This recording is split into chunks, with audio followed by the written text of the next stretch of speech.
Hello, everyone, and a very happy Wednesday to each and every one of you, and welcome to your daily lighting critique. So we're gonna start off here. We do have some images, and we'll come back to these in just a second. But in the meantime, we're going to hop over into Jordan's Nuke script. And Jordan, you had some questions for us, so why don't you go ahead and actually let me go ahead and put this back on the other screen too, so we can see your face because you are live. All right, Jordan, let's talk through what you got going on today. So I'm setting up this new script. I want to have a full layer set up so that I can just pretty much automate it, and then eventually export the whole comp, all the layers, all the renders, all the frames, and be able to just put it all in one. We're into a few problems. So I have my reference at the bottom. Oh, let me relink that. I was just doing a little wipe, trying to compare. I realized a few differences. So one, I realized like I need more of a backdrop, and I realized I was trying to get one, but when I added the emission in, did some grading with it, it completely affected the backdrop, and I realized I don't have an alpha to be able to put a matte painting behind. Yeah. So it's just really blue, and it just looks bad. When I should put like a forest or something behind there, and then it up with some Atmo so you can't even tell. Wondering how to get the alpha back to be able to plug that back in. Maybe just plug a matte painting in behind. And I think my other issue, I'm gonna try to. I know I texted something else. It was with depth of field. Yes. So I haven't done it. Funny how crippled you feel outside of a pipeline for like as a junior for the first time. You're like, oh, I know how to do all this, but then outside I'm trying to like bring out what I've learned in my own projects, and I'm like, oh, how do I do this? Yep. So that's my pain point now. Is like all these passes. I tried plugging in DD Focus, did all the cool stuff. The right settings, why is it not doing anything? So this is what I was trying to figure out. Like I made sure the data was there, I graded it, did all that. So I was not sure where to proceed from there. Yeah, it's a let me just figure this out. Yeah. So the first thing, and this is, let me see how that works. Okay, that's fine. Yeah. To tell you the truth, I'm not sure why. Let's see, this is, so what are we looking at here is the RGB channel. Z depth. It's got the Z depth in there. It should be able to read it just fine.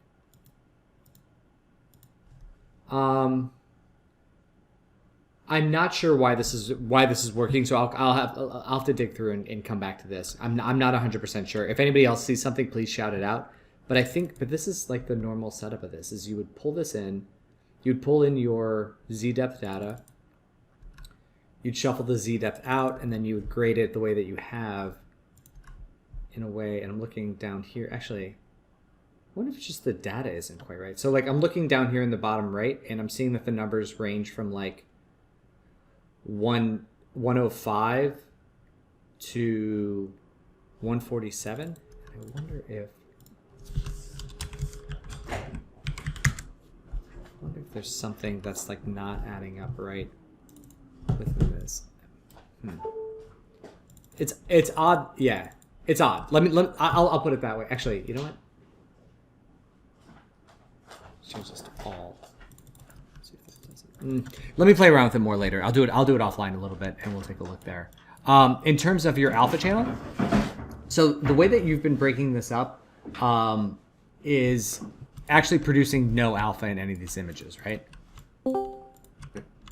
Did you intentionally turn it off, or is this because actually what ends up happening is this is kind of a workflow where you don't necessarily even need to try this out. We don't even necessarily need to plus this stuff together. You actually would over it because there is no alpha channel to like worry about duplicating the alpha on. So actually you can do it either way. But the thing is that what easiest way of solving the problem would be to render out another render pass with the alpha channel in it. But I'm curious as to why the alpha isn't there. Is it a setting that you've turned off, or is it just something that happened this way?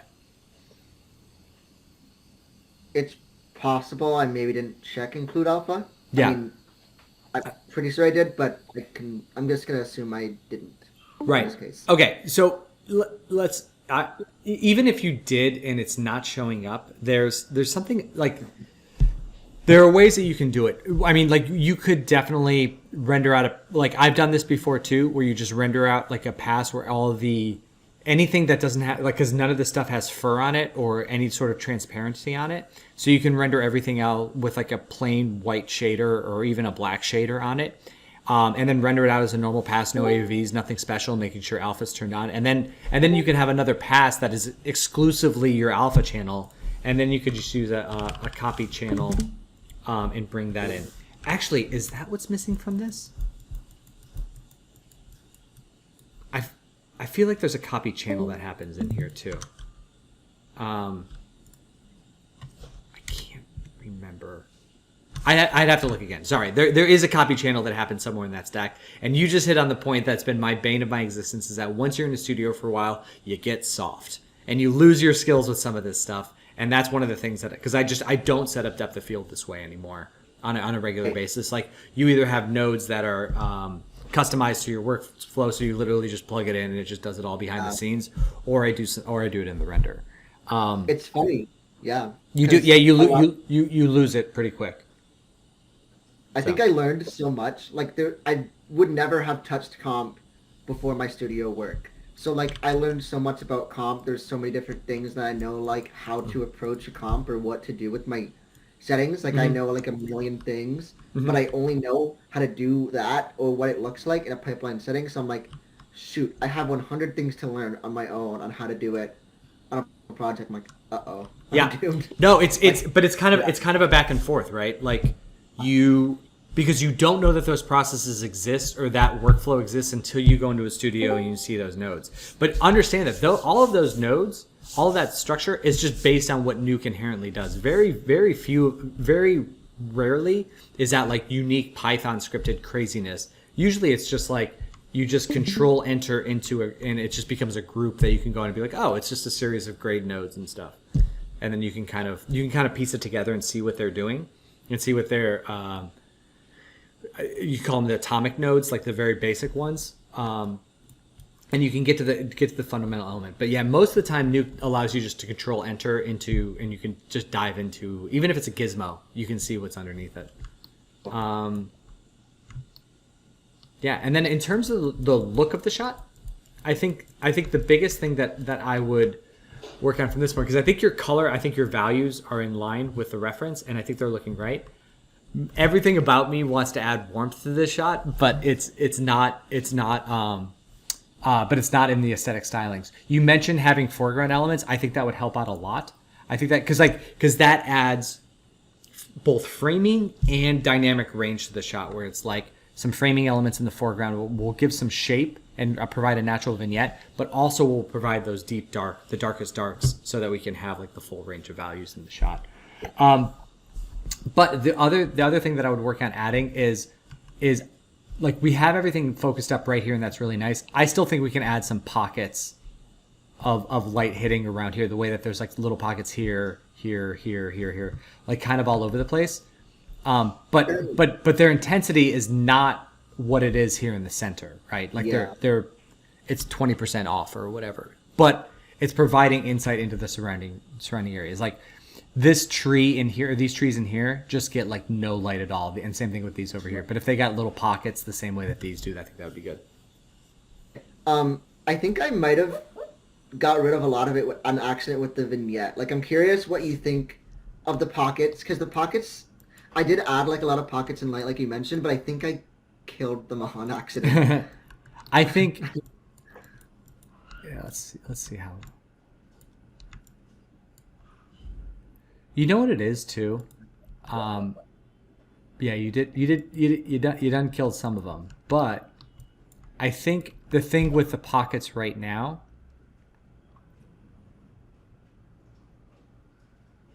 It's interesting because, like, one of the things that's nice about the reference is, like, again, they just become softer, and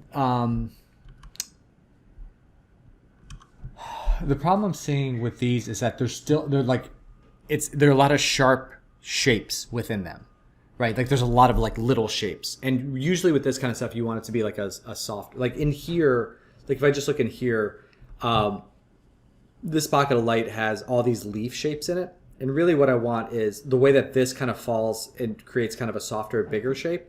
I want some softer, bigger shapes.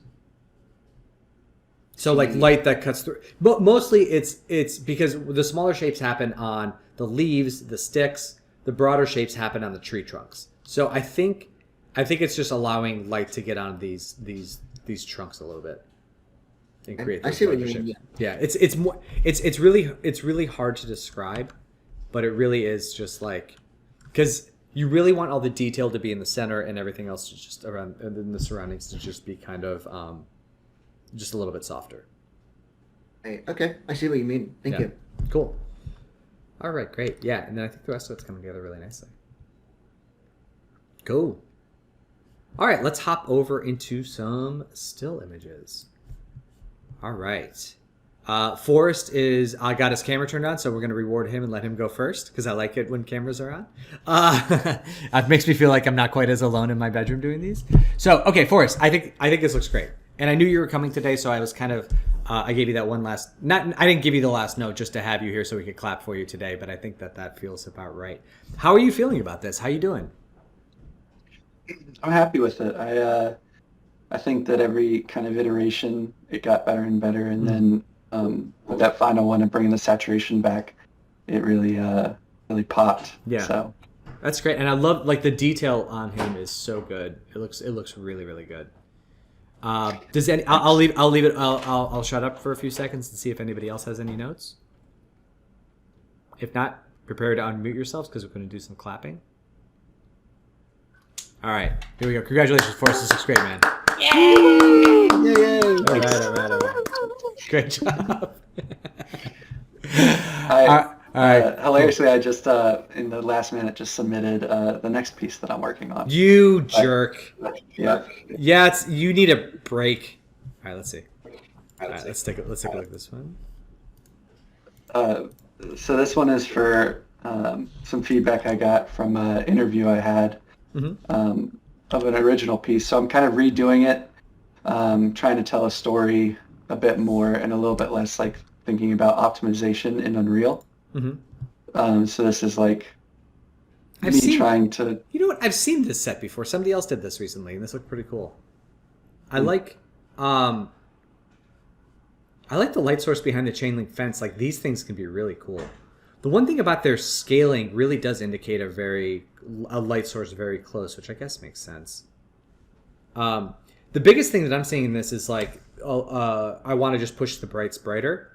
Like when I go into the dynamic range of it, like we're pretty much capping out in the midpoints, and I just kind of want to push stuff into a brighter realm in the light sources, because like in here, and I get this happens a lot in video games, but in here you're getting these that kind of they don't feel like they're really emitting light that much. Yeah.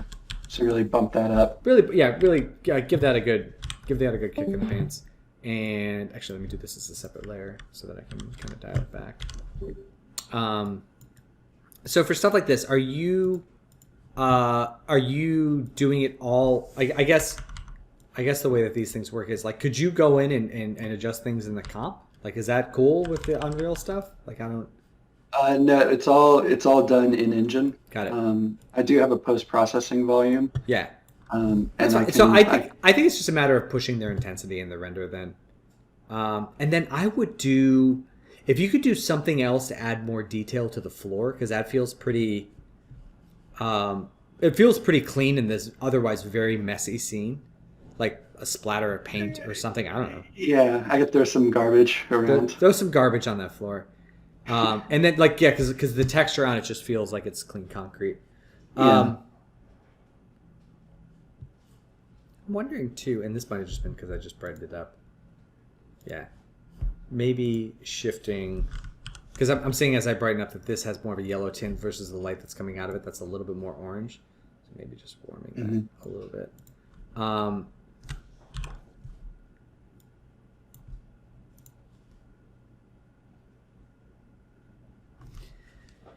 In terms of like the directing the viewer's eyes. So do you want the audience focusing on the body there or the thing under the tarp? I shouldn't say it's a body. Yes. I have no idea if it's a body. It's a body. No, it could be anything. It could be something good. You don't know. Some candy. It could be candy. Yeah, it's like a Halloween candy under there. It's a tough read right now because it's like we've got these framing elements here, and then it kind of sits on the far right side of it, which is a tough balance. So we really need to play up the angle of this light if possible to really kind of lead us in back here and kind of create like a triangle of interest. And then what this light can do would then provide like almost like a rim type effect on it. Yeah. Because then it's going to be tough because this one's going to keep drawing our eye upward. But if we can use that but like really use this as more of a rim light on some of these elements, so it can kind of just like it just picks up the edges of this stuff. I think that would definitely do that. I think that would be a better structure. Yeah. And I can take the volume out of that light too. Yeah. Yeah. I mean, we can bring it back in later. Oh, the other thing that I think is to try and get the light to die off over there too. Okay, I can do that. Yeah, kind of keep it all focused in. If there's anything else. Is this an opening right here? Is this an opening right here? It's closed, but it can be opened. Got it. I'm wondering because like the chain link shadows could like I'm wondering if we could have the light position where this is like creating a kind of a clear space around the character, and then all the rest of it is the chain link fencing. But if that doesn't work out, that doesn't work out. It was just a thought, because that would really because then you have all of this fencing stuff all around here, and then it kind of creates this pathway, and then that really will sell it if you have the light shining in like that. Yeah, that would be cool. I feel like a sports commentator now. It's just like if you block it, make this block, you can make the shot. Okay, cool. All right, did you make anything else while we were just talking about that too? Sure. No, I'm just kidding. Okay. All right, no, this is great, man. This is a really, really great start. Cool. Thank you for the feedback. Yeah, you got it, man. All right, Ruby, you gave out a good woohoo. And a good clap at Justin's axolotl piece. So let's hop in here. So I think this is looking great. I love how you got this like subtle bit more darkness in her dress, and it's like she's really popping now. My only note, and then I'll open it up to the audience, is to the other brilliant minds, is that I still think that these lights in here could go. I think you've got room to go a little brighter on them and still not affect the read. Because they feel it's tough, but they feel like light sources that have been clamped off by like in a post-process type of thing. Because what ends up happening is, again, they're bright, so they don't have a lot of variation within them. They're just kind of one color, and then when you bring them down, they end up just looking a little bit gray.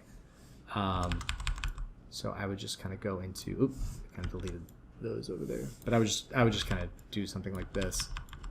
Where you go through and just kind of keep those light sources a little bit brighter. And while I'm doing this tedious thing, does anybody else have any thoughts? I saw some good reactions in the Work in Progress channel. It looks really strong. Like I love the light rays that come down. I feel like they just look so natural and beautiful. So that's like really successful. I'd love to see that spill a little bit more, maybe into the left side of the image. I feel like the vignette is a little strong, like maybe just a tiny bit like more light spillage coming into the left side. I don't want to conflict any other notes though. No, that's okay. That's it. Just, Yeah, that's not a bad call at all. I wonder if... Sorry, now I'm just playing around with this too. I wonder if we can get a little bit more brightness at the source of this too. Maybe not quite that bright, but... Yeah, I think that by pushing just that, like that up there a little bit brighter, and then these a little bit brighter would be good. And then Jordan's note as well. Okay. Sound good? So the yeah. The a little more light on the left side, right? Because I did have more light actually, Mm-hmm. but I toned it down because we were coming with the whole dark sides. Yeah. But I think we'll look good with the. It's kind of a balancing act as we go forward, because you've got such a, like, it's basically like, okay, and this is just the way that I work, where I'm like, okay, the thing that I need to read isn't reading well enough yet. Let's like really hit it hard. And then once we get to the point where like this is going really great, like then you can start to sprinkle some of those other elements back in, because you have the range, you have the width. Like I said, like brightening these up a little bit can give us, because you've done a good job in the other area, you can do a little bit more. Yeah. So with the left side, would it go like as far as the rim of the tree, or just like the side? I think the house. I think it could just like a little bit over here, like a little sprinkle behind the house almost. Okay. Yeah, because then it could keep because then it can just like create a little bit more value and let the house stand out from that. That could be cool. Perfect. Cool. Great stuff. And one question. Yeah. So does the light behind the ghost, is that a good amount, or because when I put it in, I thought it might have been like too much. Like I think it's good. Even. I think it looks good. Perfect. All right. Thank you. Yeah, you got it. All right, cool. Let's take a look here. All right, Cora. This is about as good as I've seen this swimming pool look. This is a very tough asset. It's a very difficult series of it's just difficult. And I think that you've done a really nice job of making this feel like a large interior space that's getting a lot of ambient light, plus these like little pockets of these sconces shining some light around there. The secondary light, like you're doing a really, really good job of reading the reference, right? Like look at the subtlety up in the ceiling here of these like subtle little bits of bounce from the pool up in there. I do think that some of these elements, like right underneath the diving boards, it looks like something over here too, is it's a little bit strong. But I would much rather have it strong and like bring it back a little bit. But like seeing the reflections a little bit in this look really great. The values over here look really nice. I think we could, one of the things that the reference image has that we could really work towards is the area right around here where the light's coming in. It feels a little bit brighter and less saturated. And the saturation actually increases as we go across the image left to right. And I think that we could get that too. That kind of brighter, less saturated thing, and then it kind of pulls us across the image. I think that I would make the polygons that are at the top there a little bit brighter, so they kind of like, and that's actually just in the shader. I think the light that's coming out of it is right. I just think that we could match that level of brightness on the light source itself. Outside the window, I think you've got this nice brightness. It would be cool to give a little bit of a world out there, a little bit of like a, you can still kind of see some trees out there. They're bright and they're overexposed, but they're out there. I think that would help expand the space a little bit. And then if you could, I think one of the things that helps this image is having this dark object here in the foreground. If you could perhaps put something in here just to provide like some, like frame it off a little bit so that the world feels like it continues this way, and also could provide some darker values that'll push our eye back into this way. And then the rubber ducky is cute, could just use a little bit more bounce light. Any other thoughts on this one? Thank you. Yeah, this is great. This is like I said, this is a really there's something about this asset. Sometimes things just don't light as intuitively as you think they will, and they can be a little tricky. Yeah. And then the water surface, I was gonna say, could probably I like the noise that you have on there because I think it does break it up. It's just a little bit strong. If you could pull that back just a touch. Okay. You're not distracted by the red lower band of the wall because I added that in for color. You know, it's funny. I actually didn't notice it off the bat. I really should have. I think it's okay. I don't. To tell you the truth, now that I see it, I almost think that maybe we should take it away. Just because it's like the color scheme of the original is just all beige, white, tan, and then just like the blue from the water too. So adding that warmer element in the side it might just be taking back the saturation. I would just take the saturation off of it a little bit. Yeah. I think that would be Mention the change in saturation. Would you do that mostly with light or composition? Is that a? Oh, are you talking about the saturation for the light coming across here? Yeah. I would increase. I would start by increasing the light's value at first in the render, and that might do it enough. But if not, then I would do it in the composite too. You know, just like draw a little roto shape around here and make that a little brighter, and just pull back the saturation a little bit, and then make it have like a soft edge, so it kind of fades off as you go across.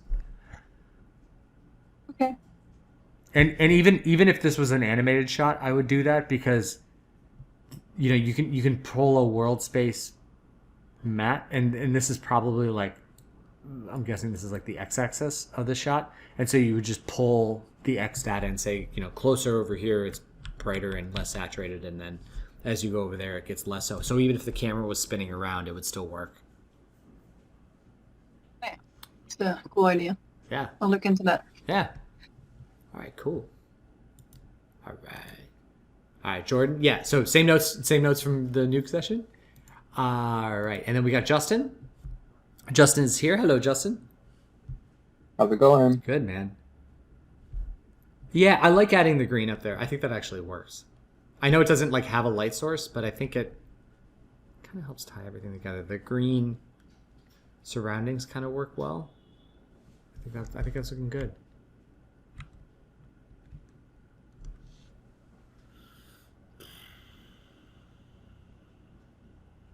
I want to plug in the window right here. Like, there's something about seeing that shape. I guess it's because like this hard line that kind of draws me. I would just make that dark. I would just, you know, like plug that up with a tinted window or something. But other than that, I think it's all looking really good. What do you guys think? Does anybody have any thoughts on this one?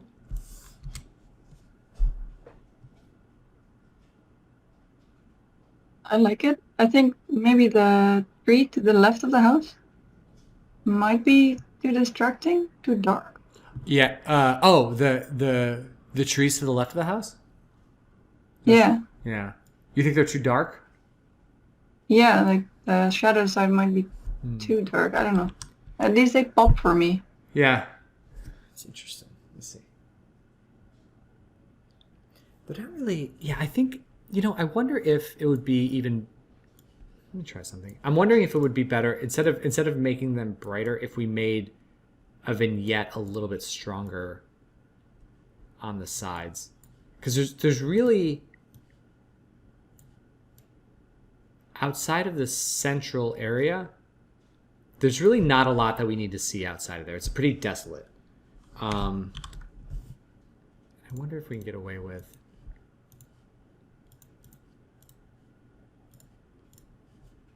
Let's see. I wonder if we can get away with darkening that more. And that would help.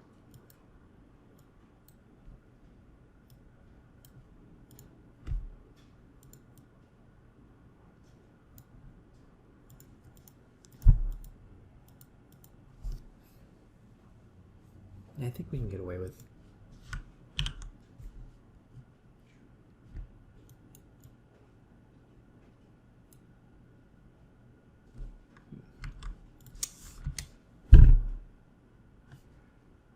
I think actually doing that would work out pretty well here. Does that make the tree a little less distracting for you? Yeah, I think so. Maybe this is too intense if I can yet. I don't know. Yeah. But basically that idea of just darkening that stuff down so it's not quite as distracting. But it's good, yeah. No, anybody else have any thoughts on this? Because I think this looks good. I just think I would like to see it at a higher resolution for the next round, if you can, Justin. I just love the color scheme on this piece. It's really cool. Yeah. Yeah. It's so funny. Like, yeah, you guys came at it. You guys both started this at about the same time and progressed in a similar fashion. And yeah, and they're very. It's just cool because they're very different shots. In their mood, but they both are working really, really well. Yay. Yeah. All right, cool. Woo. All right, Theo. So great amount of progress. I still think we can go a little bit more saturated in this area up here. It's still, it's just really hard with, not that. I don't do it that way. I just had one blue. It's just really hard when things start to get a little more green there. When they start to get, because it's like, again, it's the stinking snow. Snow in the shadows is going to be the death of me, I think, at some point. But I think that just like adding that little bit of saturation in there. You never want it to feel, especially in the shadow region, you never want it to feel warm. You always want to remain that like cool blue or blue-green color. And you've got it in the rest of the shot. It's just there in the foreground. In terms of the rest of this, okay, I think those are looking better.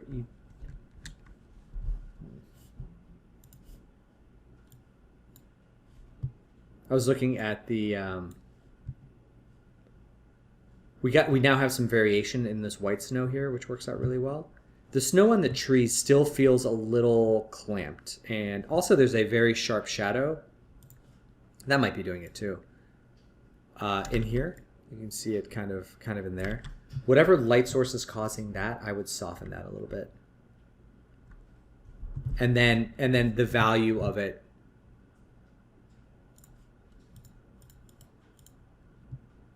Yeah, just soften the key light on it too. So increasing the radius and then decreasing the value just a touch, because what's happening is it looks kind of it's like a posterized image, I think is what it's called in Photoshop, when it's just like it's either white or it's not, right? Like there's not a lot of variation there.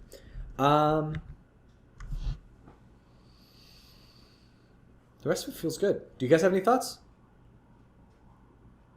I like the lantern feels too bright for the time of day.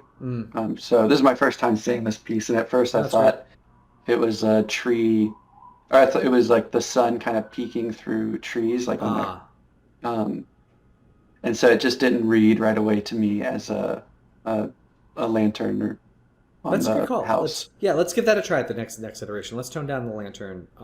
Let's try it like 50% and just see what that looks like, because that's a really good point.